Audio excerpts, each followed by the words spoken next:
अंदर से दरवाजा बंद है। भोलेनाथ जी ने कहा दरवाजा बजा, पार्वती और बजा, दरवाजा बजा, खुले ही नहीं।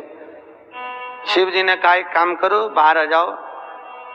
इतने में माता पार्वती क्रोध में आकर बोली, अंदर जो भी हो दरवाजा खोलो, नहीं तो मैं श्राप दे दूंगी। तब भगवान विष्णु और लक्ष्मी ने दरवाजा खोला।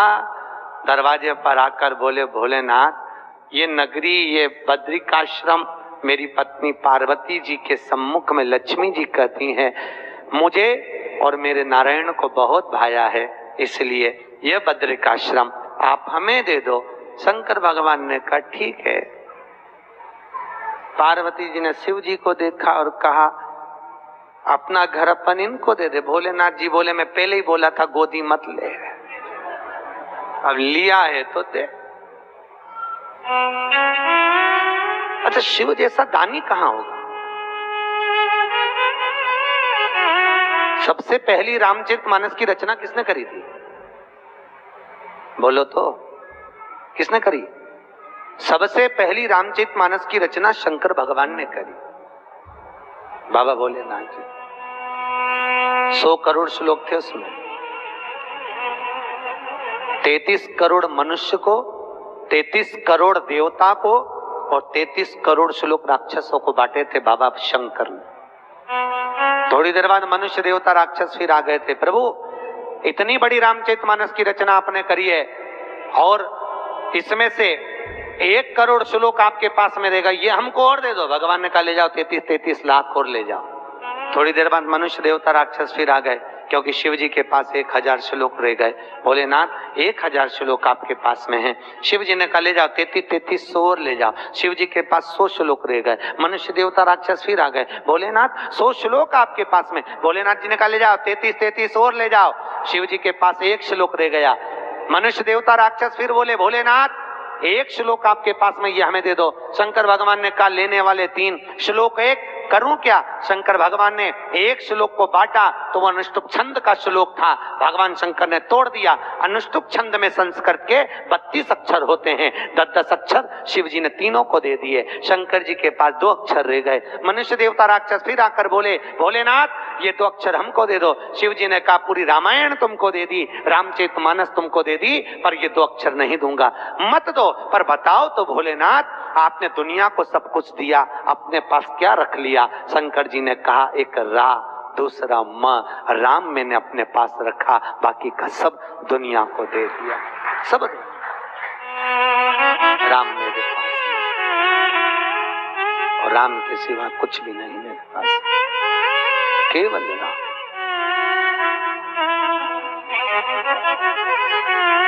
और एक अपन राम दूसरे को दे देते हैं, काम अपने पास रख लेते। सुबह सुबह जितने मिलेंगे ऐसे ही मिलेंगे, भैया राम राम, पूछो कहां जा रहा? काम पे जा रहा। राम तू धर ले, काम मैंने धर लिया।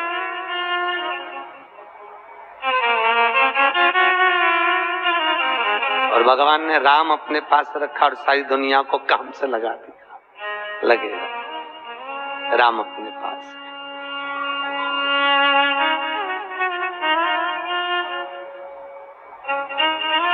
और आज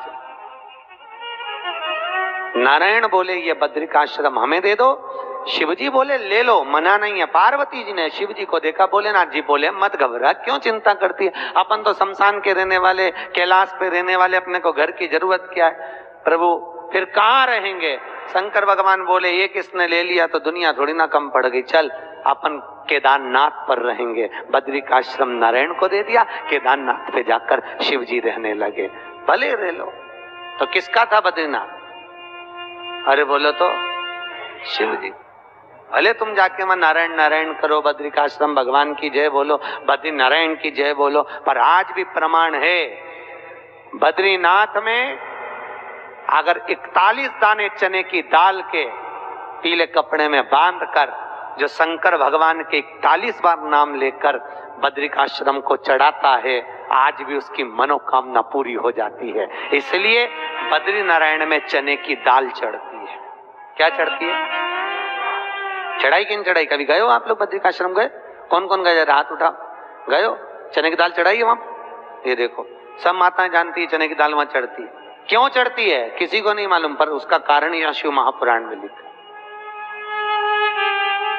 कि बद्रिकाश्रम में चने की दाल शंकर भगवान का नाम लेकर चढ़ाई जाती है। क्यों?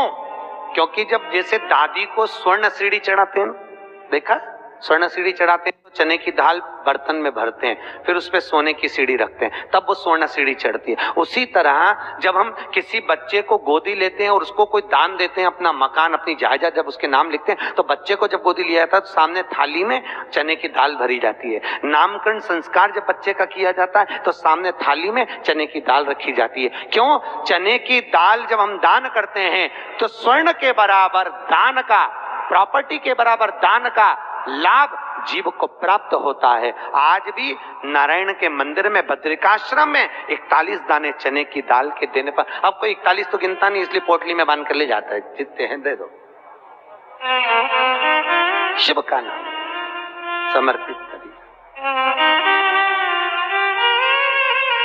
हर हर भगवान शिव का नाम लेकर बद्रिकाश्रम में चने की दाल का दान। अच्छा,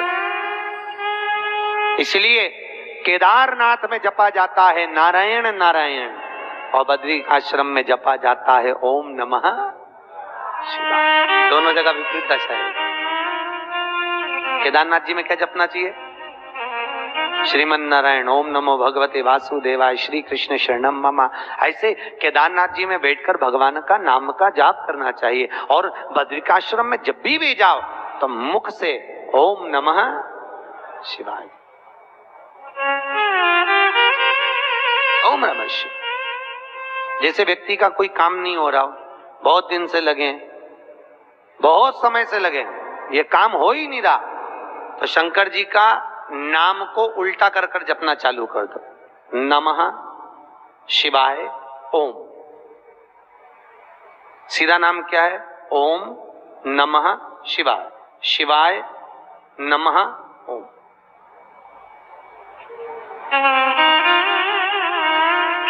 जब उल्टा नाम व्यक्ति जपना चालू कर देता है, जिस बच्चे के, बच्ची का, जिसका भी विवाह नहीं हो रहा हो, कोई काम नहीं हो रहा हो, कोई सीए की पढ़ाई कर रहा है और एग्जाम में निकल ही नहीं रहा, 3-3 4-4 बार बैठ गया, पास ही नहीं हो रहा, उस बच्चे को बोल दो बस सुबह उठते से ही शिवाय नमः ओम बोलना चालू कर दे, एक ही बार में सिया पास ले। कहा कर तो जॉब नहीं लग रहा हो, जब उल्टा उल्टा जप ले।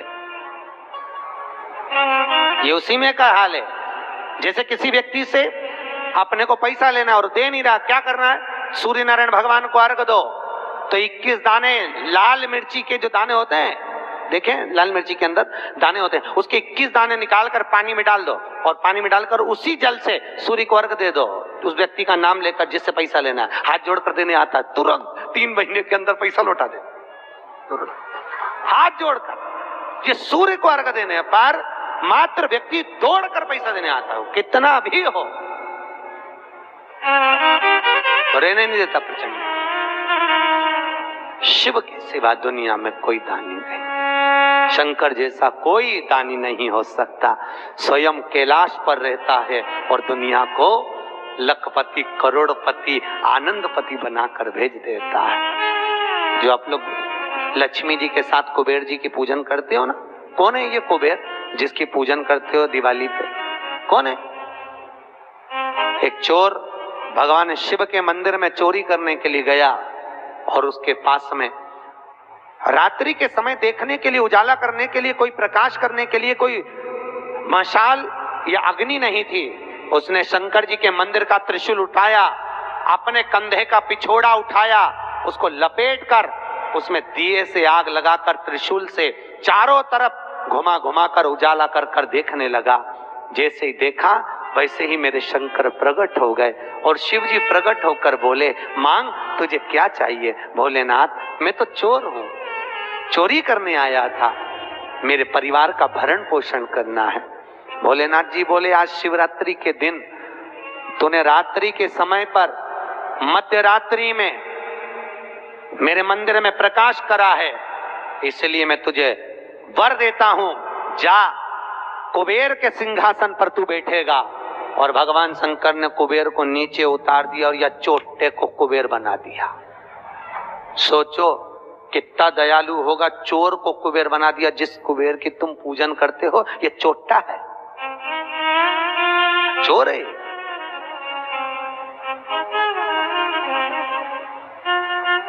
और यही कुबेर जब खूब धनपति बन गया, खूब अपार धन आ गया, तो इसने पूरे 33 करोड़ देवी देवताओं का निमंत्रण करने बुला लिया। आओ साहब हमारे यहाँ आकर भोजन करो। क्यों? सबको दिखाने के लिए हमारे यहाँ का राज सत्ता तो देखो कितनी है। अब वो चोर को कुबेर बना दिया, सबको बुलाया, सबको। और शंकर जी को बुलाना भूल गया। इतने में देवऋषि नारद जी वहीं से आ गए। नारद जी ने कहा क्या बात है कुबेर जी? कुबेर जी बोले आज हमारे यहाँ भोजन है, कल आप भी आना, बड़े प्रेम से पाना। नारद जी बोले हम तो पालेंगे, पर ये तो बता चोटे, तेरे को जिसने कुबेर बनाया उसको बुलाया? कि महाराज मैं उसको भूल गया।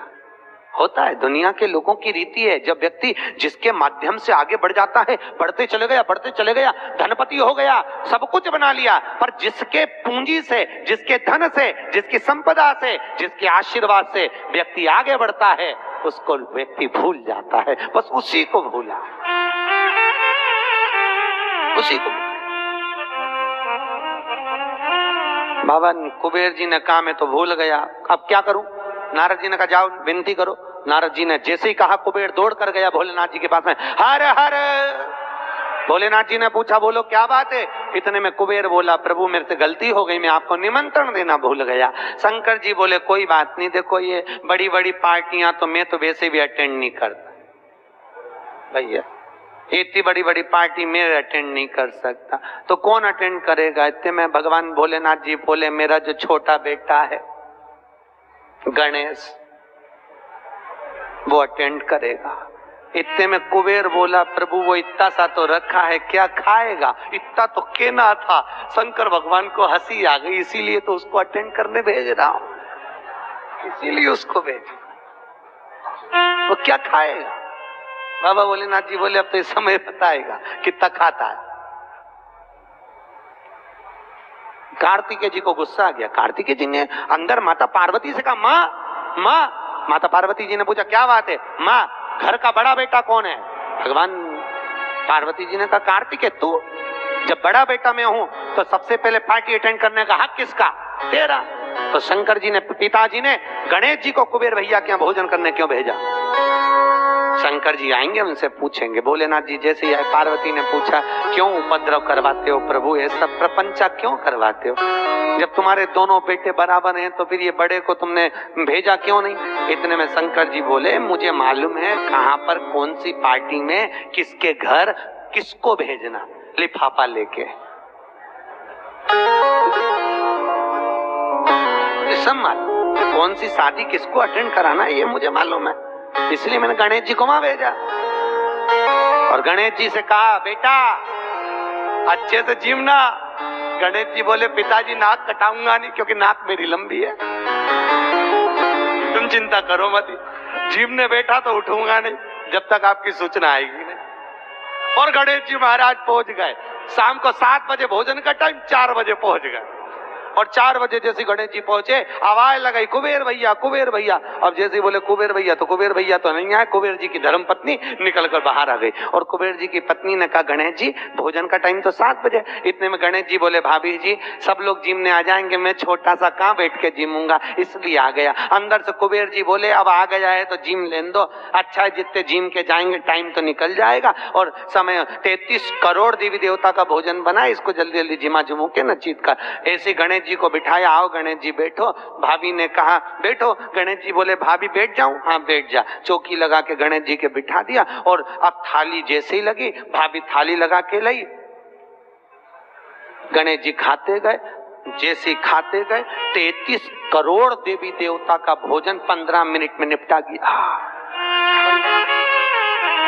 33 करोड़।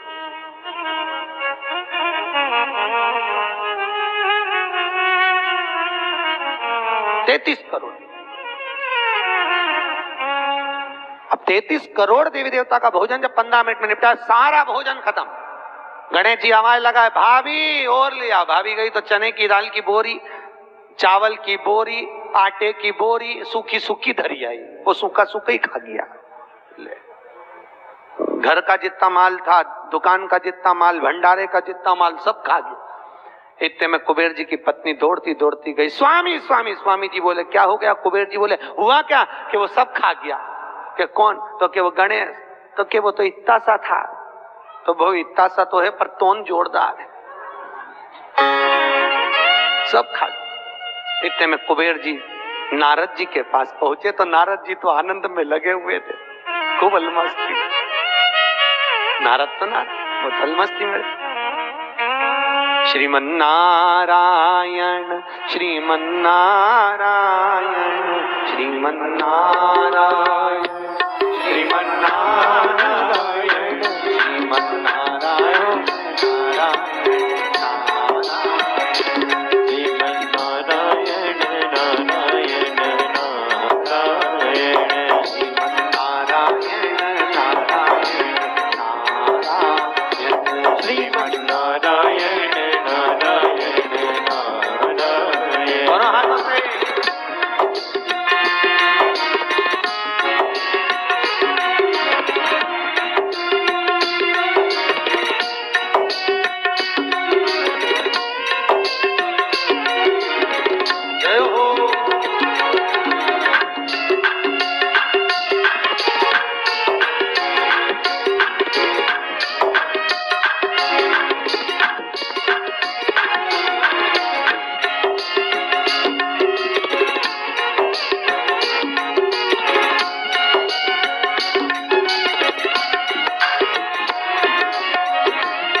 कुबेर जी ने कहा नारद जी कुछ करुणा कर दो प्रभु, हमारे यहाँ का सारा भोजन कर गए वो गणेश जी महाराज, सारा भंडार खाली हो गया। इतने में नारद जी बोले भैया उसको तो एक ही रोक सकता है। कौन? कौन रोकेगा? कि भोलेनाथ जी के सिवाय कोई नहीं रोक सकता। जाओ भोलेनाथ जी से विनती करो। और उसी समय पर कुबेर जी दौड़ कर गए भोलेनाथ जी के पास में। हे शिव, हे शंकर, हे कैलाशी, हे अविनाशी, हे भोलेनाथ। भोलेनाथ जी ने पूछा, बोलो क्या बात है कुबेर, तुम्हारा मुख उतरा हुआ है? कुबेर जी ने कहा, प्रभु वो गणेश जी। शंकर जी बोले, गणेश को क्या हो गया? वो दुनिया को सब कुछ कर देता, उसको क्या हो गया? कि उसको कुछ नहीं हुआ, जो कुछ हुआ 33 करोड़ देवी देवता को हुआ, कुछ बचा ही नहीं है, वो सब खा गया।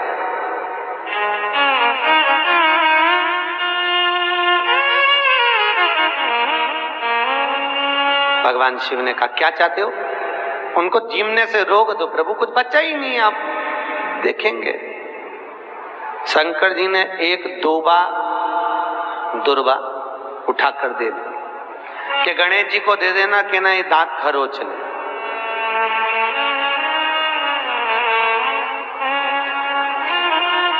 कुबेर जी लेके एक दूबा चले। कुबेर जी ने सोचा खाया इतना है तो एक दूबा से क्या काम चलेगा।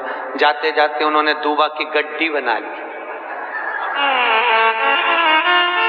आज भी नियम है, गणेश जी को ढेर सारी दूबा चढ़ाने की जरूरत नहीं है। शिव जी ने एक दुर्बा गणेश जी को दी थी, इसलिए एक दुर्बा गणेश जी को चढ़ा दो तो गणेश जी स्वीकार कर लेते हैं। ढेर सारी चढ़ाने से कोई लाभ नहीं है कि बहुत सारी चढ़ाएंगे तो गणेश जी राजी होंगे। तो कुबेर जी ने चलते चलते बहुत सारी उठा ली थी, गणेश जी को ले जाके दे दी। लो प्रभु, ये कहाँ चढ़ाते हैं दुर्बा? गणेश जी का जो दांत टूटा है उस दांत की ओर गणेश जी को दुर्बा समर्पित करी जाती है। इसलिए हमारे हिंदू धर्म में दो तरह के गणेश जी का प्रमाण कहा जाता है, एक राइट सूंड के गणेश, एक लेफ्ट सूंड के गणेश। राइट सूंड का जो गणेश होता है वो घर में रखा जाता है, और लेफ्ट सूंड का जो गणेश होता है वो अपने ऑफिस में, व्यापार की जगह पर, दुकान में, धंधे में, पानी में, सर्विस में, नौकरी में लेफ्ट सूंड का गणेश रखा जाता है। जिसकी दुकान, व्यापार, व्यवसाय में अगर राइट सूंड का गणेश रखा जाता है तो लक्ष्मी आती है पर टिकती नहीं है। इसलिए घर में सीधी सूंड का गणेश और दुकान, व्यापार, व्यवसाय में, ऑफिस में उल्टी सूंड का, दो गणेश। तो इसका मतलब ये थोड़ी ना कि तुम्हारे घर में गणेश जी बैठा तो तुम उठा के बदल लिया, यहाँ कहाँ दिया, यहाँ कहाँ दिया। अब रखे रहने। हमेशा याद रखो, गणेश चतुर्थी के बाद अनंत चतुर्दशी पर जब गणेश जी का विसर्जन करते हैं तो गणेश जी की दो धर्म पत्नियां, वैसे तो गणेश जी की कुल मिला के 5 पत्नी, कितनी है? गणेश जी की 5 पत्नी। पहली श्री, दूसरी तुष्टि, तीसरी पुष्टि, चौथी रिद्धि और 5वीं सिद्धि। कितनी है? 5। ये व्यक्ति के नाम के आगे जो लिखा रहता है ना श्रीमान, ये श्री संबोधन कहां से आया? और एक पीछे लिखते हैं, जैसे नाम के आगे लिखते हैं श्री और पीछे लगाते हैं जा में ई की मात्रा जी। लिखते हैं कि इधर नहीं लिखते? लिखते हैं श्रीमान अग्नि प्रसाद जी, श्रीमान बद्री प्रसाद जी, श्रीमान हरीश प्रसाद जी। तो श्री आगे क्यों आया और जी पीछे क्यों आया? कौन ने लगाया, किस लिए लगाया, कौन ने बताया कि आगे श्री लिखो? किसी के नाम के आगे जी लिख दे, पीछे श्री लिख दे, मर्जी अपनी, अपन कुछ भी लिख सकते हैं। और किसने कहा कि आगे श्री लिखो? क्योंकि गणेश जी महाराज जब विवाह करने जा रहे थे और गणेश जी की जब बारात जा रही थी तो यमुना जी के तट पर गणेश जी की प्रथम पत्नी श्री गणेश जी के चरण पखारने के लिए खड़ी हो गई। और प्रथम गिनती में जब गणेश जी चलने लगे तो श्री ने उनके चरणों को रोक लिया और कहा, प्रभु मैंने आपका आवाहन करा है, मैं आपको अपने पति के रूप में देखती हूँ। भगवान गणेश जी ने कहा, तूने प्रथमता में मुझे पाया है, जिसके नाम के आगे तेरा संबोधन लगा रहेगा वो जगत में प्रसिद्ध होता चले जाएगा। इसलिए श्रीमान लिखा जाता है। अब जी का संबोधन कहां से आया वो भी समझ लीजिए। हर कहीं से थोड़ी ना लगा दिया जाता है कि जी कहां से आ गया। एक पत्नी भी लगाती है ए जी, तो जब वो बोले ए जी तो तुरंत खसक लो जी, नहीं तो 500 गया जी। उसके जी में थोड़ा भारीपन है।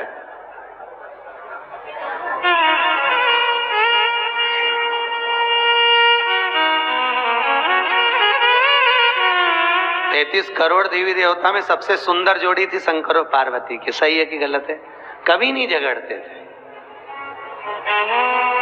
इसलिए पृथ्वी पर ना तो लक्ष्मी जी के व्रत हैं, न ब्रह्माणी के व्रत हैं, न इंद्राणी के व्रत हैं। अगर पूरी पृथ्वी पर सबसे ज्यादा व्रत किसके हैं? माता पार्वती। तीज का व्रत किसका? पार्वती का। चतुर्थी का व्रत किसका? पार्वती का। चौथ का व्रत किसका? पार्वती का। छठ का व्रत किसका? पार्वती का। जितने व्रत है सब माता पार्वती। लक्ष्मी जी का कोई व्रत है क्या? अरे बोलो तो, ये आप लोग वो वैभव लक्ष्मी का व्रत करते हो, ये पुराना व्रत नहीं है, ये तो अभी अभी लोगों ने चालू कर दिया। ये लक्ष्मी, यहाँ कई लोग अमावस्या के दिन, दिवाली के दिन व्रत रख लेते हैं, हमारे शास्त्रों में उसका भी प्रमाण नहीं है। वो तो तुम लक्ष्मी के चक्कर में रख लेते हो कि दिन भर भूखी रहूंगी तो लक्ष्मी जल्दी आ जाएगी। नहीं तो ये हमारे शास्त्र में प्रमाण नहीं है लक्ष्मी जी के व्रत का।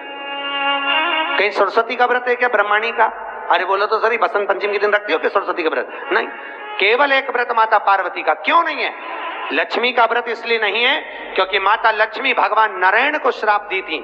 जब लक्ष्मी जी श्रृंगार कर रही थी और इतने में भगवान विष्णु आ गए और भगवान विष्णु ने लक्ष्मी जी का मुख देखा, देखकर हंस दिए। इतने में लक्ष्मी को क्रोध आ गया, हे नारायण तुम मुझे देखकर हंसे हो घोड़े की तरह, इसलिए मैं तुम्हें श्राप देती हूं, तुम्हारा सिर कट जाए और तुम्हें घोड़े का मुख लग जाए। तो भगवान नारायण को घोड़े का मुंह लगा और नारायण का हयग्रीव अवतार हुआ।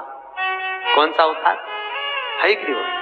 ये लक्ष्मी का श्राप नारायण को लगा था, इसलिए लक्ष्मी का कोई व्रत नहीं। ब्रह्माणी ने ब्रह्मा को श्राप दिया था पुष्कर राज की भूमि पर।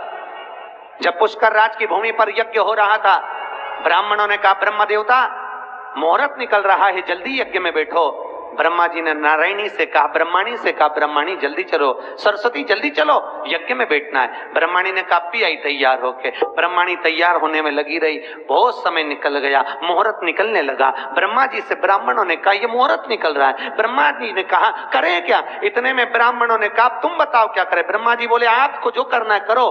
ब्राह्मणों ने गाय को पकड़ कर ले आए और गौ माता को खड़ी कर कर गाय के सामने वेद ध्वनि करना प्रारंभ करा। जब वेद ध्वनि करी तो गाय के मुख से वेद माता गायत्री को प्रकट कर लिया। गायत्री को प्रकट करा, ब्रह्मा जी के पास में गठजोड़ा बांधकर बिठा दिया। जैसे बिठाया उसी समय पर ब्रह्माणी आ गई और ब्रह्माणी ने आकर देखा ब्रह्मदेव तुमने मेरी जगह पर दूसरी नारी को बिठाया है, मैं तुम्हें श्राप देती हूं, तुम्हारे पृथ्वी पर कहीं मंदिर नहीं बनेंगे। ब्रह्माणी ने श्राप दे।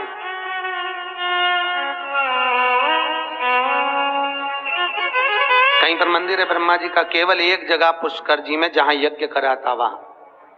तो ब्रह्माणी ने ब्रह्मा को श्राप दिया, लक्ष्मी ने नारायण को श्राप दिया, इंद्राणी ने इंद्र को श्राप दिया, पर एक माता पार्वती ऐसी थी जो कभी ऊंची आवाज में बात नहीं करती थी। इसलिए पृथ्वी पर सबसे ज्यादा व्रत माता पार्वती के होते हैं। व्रत तुम्हारे भी चालू हो सकते हैं, तुम ऊंची आवाज में नहीं बोलो तो।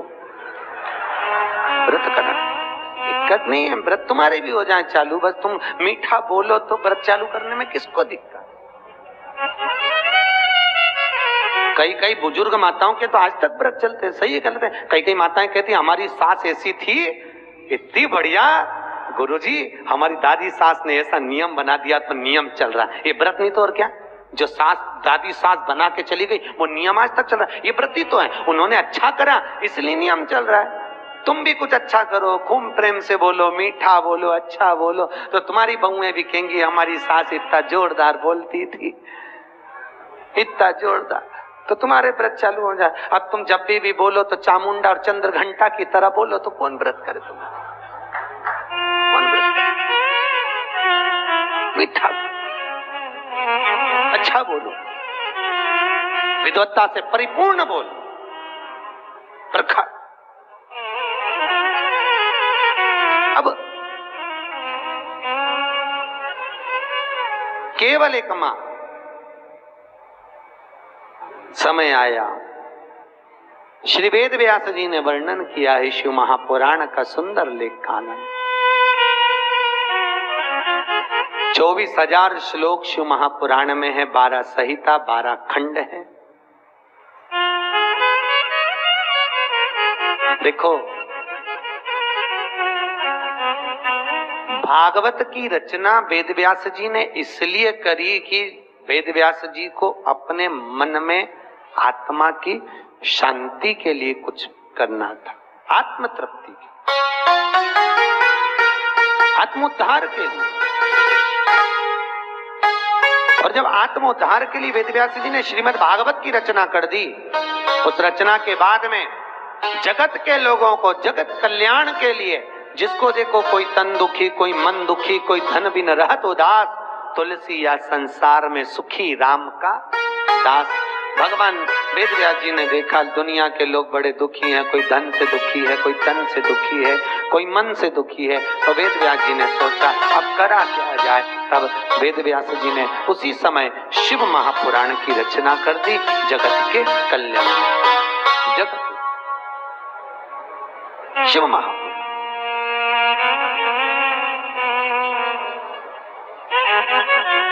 वेदव्यास जी लिखे, एक बड़ा सुंदर महत्तम लिखा, बड़ा सुंदर तत्व लिखा वेदव्यास शिव महापुराण के लिए। कहते हैं भागवत पितरों को तारती है, रामचरितमानस जीव को तारती है, पर वेदव्यास जी शिव महापुराण में लिख रहे हैं अगर शिव महापुराण की कथा देखो, भागवत तो गोत्र से तार रही है। काय से तार रही है? गोत्र से। सुनिए भागवत, अरे बोलो तो सुनिए। गौकर्ण ने धुंधकारी के लिए गया जी में पिंडदान करा था कि नहीं करा था? उसके बाद भी धुंधकारी तरा था क्या? अरे बोलो तो नहीं तरा। गया जी में पिंडदान करने के बाद भी धुंधकारी नहीं तर पाया। क्यों नहीं तरा? क्या गया से मुक्ति नहीं मिलती लोगों को? अगर गया से मुक्ति नहीं मिलती तो दुनिया के लोग गया जी में जाके पिंडदान करते क्या? नहीं करते। गया भी मुक्ति का केंद्र है, गया जी से पिंडदान करने से लोगों को मुक्ति मिल जाती है, पर धुंधकारी को क्यों नहीं मिली? उसका कारण था क्योंकि जब जब गोकर्ण पिंड देता था, धुंधकारी का नाम बोलता था, अपना गोत्र बोलता था, पर उसको ये नहीं मालूम था कि ये धुंधकारी माँ की संतान नहीं, धुंधकारी तो किसी सहेली की संतान थी और माँ पैसे देकर उसको गोदी लेकर आ गई थी, नाम अपना दिया, गोत्र अपना दिया, पर ये नहीं समझ पाया कि ये दूसरे की संतान है, इसलिए वो तर ही नहीं पाया। भागवत गोत्र से तारती है, राम कथा जीव को तारती है, पर शिव महापुराण कहती है अगर शिव